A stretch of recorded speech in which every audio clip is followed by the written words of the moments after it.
Welcome. Please like, share, and subscribe my channel for the videos, mathematical videos. So topic is polynomials, chapter 2, exercise 2.2, question number 1 of the class 10th.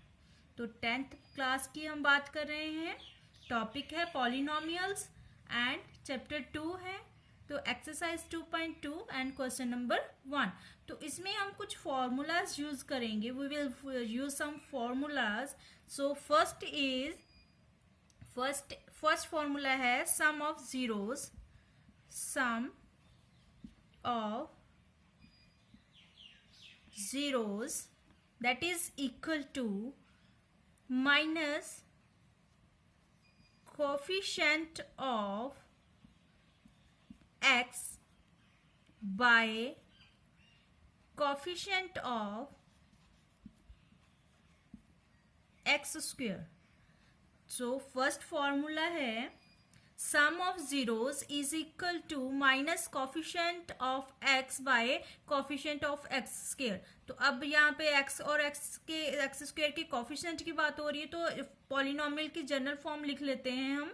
General form है ax square plus bx plus c. ठीक है, तो is equal to 0 हो चाहे ना हो. तो अब यहाँ पे क्या करना है, सम ऑफ जीरोज. तो sum of zeros that is minus coefficient of x. तो minus coefficient of x, coefficient क्या होता है?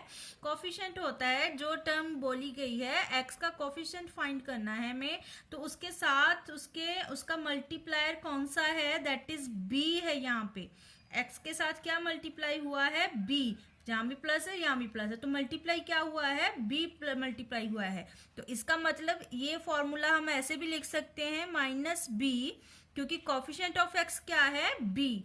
तो माइनस एज इट इज आ गया, कॉफिशिएंट ऑफ एक्स बी आ गया. उसके बाद कॉफिशिएंट ऑफ एक्स स्क्वायर. तो एक्स के स्क्वायर के साथ क्या मल्टीप्लाई हुआ है? ए. यहाँ पे प्लस है तो यहाँ पे मल्टीप्लाई. तो एक्स स्क्वायर का कॉफिशिएंट क्या है? ठीक उसके आगे वाला होता है, तो दैट इज ए. तो आप इस फॉर्मूले को ऐसे भी लिख सकते हैं, minus coefficient of x upon coefficient of x square, और आप लिख सकते हो माइनस बी ओवर ए. तो आपको पता होना चाहिए बी कहाँ से आनी है और ए कहाँ से आनी है. तो मैं यहाँ रेफर करती हूँ this formula. You can easily means any form of quadratic equation और polynomial will be there, then you can apply this formula easily. Now second formula. Second formula is product of zeros. Product of zeros. ठीक है, तो ये वाला formula क्या है? कुछ ज्यादा डिफरेंस नहीं है इनमें. तो जहाँ पे सिमिलर जो चीज है वो है कि इन दोनों का जो डिनोमिनेटर होता है सम ऑफ जीरोज और अपने प्रोडक्ट ऑफ जीरोज, तो इनका जो डिनोमिनेटर होता है वो सेम रहेगा. That is coefficient of x square. ये दोनों फॉर्मूलाज में सेम रहेगा. तो डिफरेंस कहाँ पे आना है? यहाँ पे माइनस कॉफिशिएंट ऑफ एक्स है ना, तो यहाँ पे कौन सी रह गई टर्म? अब ये वाली टर्म रह गई थी, तो ये आ जानी ऊपर न्यूमिनेटर में. कौन सी? Constant term. Constant term. ठीक है, तो प्रोडक्ट ऑफ जीरो मतलब constant term by coefficient of x square. तो अब फिर से वही बात, a x square plus b x plus c. This is the general form of polynomial. So let's see. Then again coefficient of x square. Coefficient of x square मतलब कि x के साथ मल्टीप्लाई क्या हुआ है? That is a. तो ए आ जाएगा यहाँ पे. तो कांस्टेंट टर्म कौन सी है? कांस्टेंट टर्म वो होती है, कांस्टेंट टर्म जिसके साथ हमारा कोई भी वेरिएबल नहीं होता है. मीन्स अगर मैंने 3x लिखा है दैट इज नॉट कांस्टेंट. अगर मैंने लिखा है 2x square that is not constant. अगर मैं लिख रही हूँ 4 then that is constant. Why it is constant? Because it doesn't have any variable, इसके साथ कोई भी एक्स वाई जेड, कोई भी ए बी सी कुछ भी नहीं है, तो ये this is the constant term. So हमारी कांस्टेंट टर्म कौन सी है, ये वाली सी, तो यहाँ पे आ जाएगा सी बाय ए। तो ये हमारे दो फॉर्मूलाज है जो हम एक्सरसाइज 2.2 में यूज करने वाले हैं। दोबारा देख लो, sum of zeros is equal to minus coefficient of x upon coefficient of x square, and product of zero is equal to constant term by coefficient of x square. तो question करते हैं। Question है find the zeros and verify the relationship between zeros and coefficients. तो इसमें formulas use होने वाले हैं। तो सबसे पहले हमें उन्होंने क्या कहा है, फाइंड द जीरोज, फिर उसको वेरीफाई करना है। पहले तो हमने जीरोज फाइंड करने, तो वो हमारा 9th का वर्क था। तो ये हमें एक पॉलिनोमियल दी है, अब इसको हमने फैक्टराइज करना है, मिड टर्म स्प्लिट कर लो, कुछ कर लो, तो आपको क्या इसके फैक्टर्स बना के इसको सॉल्व करना है, इसके जीरोज निकालने हैं। तो उसके लिए हम क्या करते थे, हम मिड टर्म स्प्लिट करने वाले हैं। यहाँ पे मिड टर्म स्प्लिट करेंगे तो वो आ जाएगा x square minus 4x plus 2x minus 8। तो अब ये कैसे आया, बहुत को नहीं पता होता है, तो लेट्स डू एन रिकॉल। तो सबसे पहले हमें क्या करते हैं, हम -8 को देखते हैं, ठीक है, -8 को देखना होता है। अब हम इसको साइड में लिख लेते होते हैं, -8 और मिड टर्म कौन सी है, -2, तो इसको भी लिख लेते हैं -2। अब हमने इनको ब्रेक करना है, -8 को और 2 को ब्रेक करना है। कैसे ब्रेक करना है, सेम नंबर्स आने हैं इसमें, मैंने जो ब्लैंक्स डाली हुई हैं, और उनको करना है मल्टीप्लाई, और सेम नंबर यहाँ पे आएंगे, इनको करना है प्लस। तो मतलब कि सेम नंबर्स को मल्टीप्लाई करके -8 आना चाहिए, उन्हीं नंबर को प्लस करके कितना आना चाहिए, -2। तो 8 के फैक्टर होते हैं, 8 के फैक्टर्स क्या होते हैं, 8 is equal to 2 multiply 2 multiply 2। तो अब देखते हैं, अब हमारे पास एक कॉम्बिनेशन बनेगा 4 इंटू 2। तो अब ये तो बात क्लियर है कि 4 इंटू 2 करने से 8 आ जाता है। अब इसके साथ माइनस लगा हुआ है, तो माइनस अब एडजस्ट करनी पड़ेगी। तो यहाँ पे 2 के साथ माइनस आएगी कि 4 की जगह माइनस आएगी, वो ये वाला जो -2 है वो डिसाइड करेगा, मिड टर्म डिसाइड करेगी। मतलब ये 4 2 तो यहाँ पे आ गया। अब यो माइनस किसके साथ आनी है, वो हमारी मिड टर्म सिलेक्ट करेगी, क्योंकि मिड टर्म की वैल्यू किस में है, माइनस में है। तो यहाँ पे -2 के साथ तो लग नहीं सकता, क्योंकि अगर ये हम करेंगे 4 - 2 तो वो आंसर 2 आएगा, -2 नहीं आएगा। इसका मतलब 4 माइनस किसके साथ लगनी है, 4 के साथ लगनी है। तो ऐसे करके ये हमारा मिड टर्म स्प्लिट हो जाती है। उसके बाद इसको हमने फैक्टराइज कर लेना है। एक्स यहाँ से कॉमन निकलेगा, तो यहाँ से एक एक्स कॉमन निकल गया, अंदर एक रह गया, तो 4x, एक्स को बाहर आ गया, कॉमन आ गया, तो -4 अंदर रह गया। यहाँ से 2x है, यहाँ पे 8 है, तो 2 कॉमन आएगा, x -4।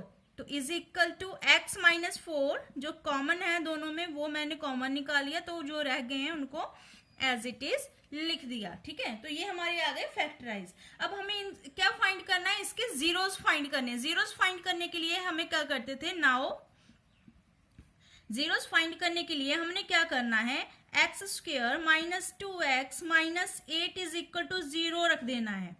0 क्यों रखना है, क्योंकि हमें इसके जीरोस निकालने। तो इसका आंसर क्या है, ये। तो इसका मतलब हमने क्या करना है, x -4 x + 2 is equal to 4 आ गया। इसके आगे 2 वैल्यूज आनी है, दोनों को सेपरेटली हमने इज इक्वल टू 0 रखना है। x + 2 is equal to 0। तो यहां से क्या आ गया, x की वैल्यू निकाल लेनी है, 4 उस साइड जाके प्लस का बन जाएगा, ये x + 2 है तो उस साइड जाके -2 बन जाएगा। तो दीज आर 2 जीरोज, तो 2 जीरोज आ गए हमारे पास ये इस पॉलिनोमियल के। हेंस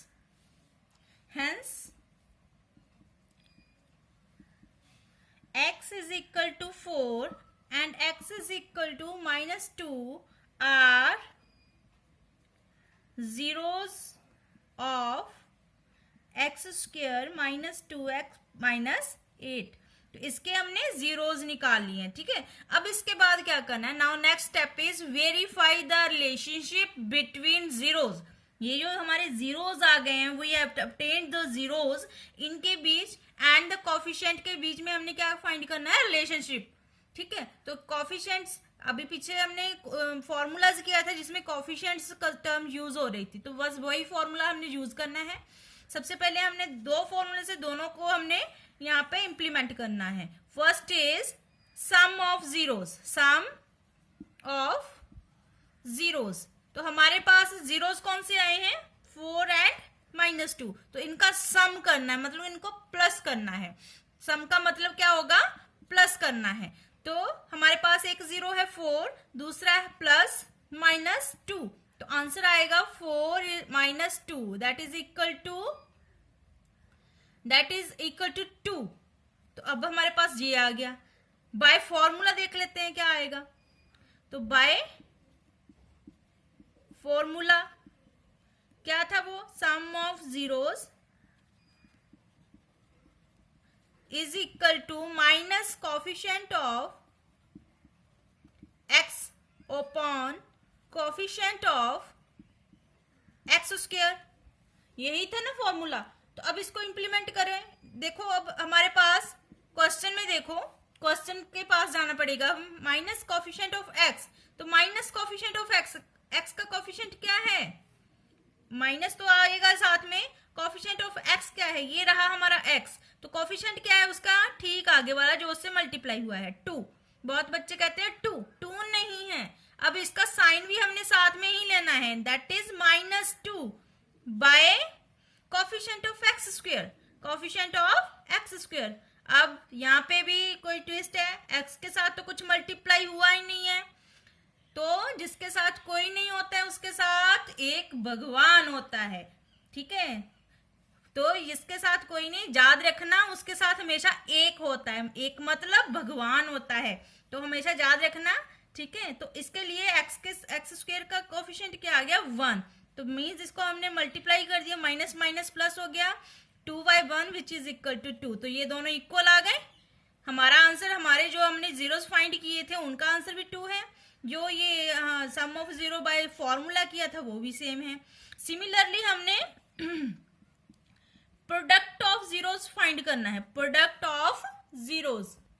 सिमिलरली हमने प्रोडक्ट ऑफ जीरोस फाइंड करना है, उसका अब हमारे पास जो हमने फाइंड किए हैं जीरोस वो कौन से हैं, 4 एंड -2। अब इनका प्रोडक्ट करके देखते हैं, 4 and -2 which is equal to -8। अब बाय फॉर्मूला देख लेते हैं क्या आएगा हमारा आंसर।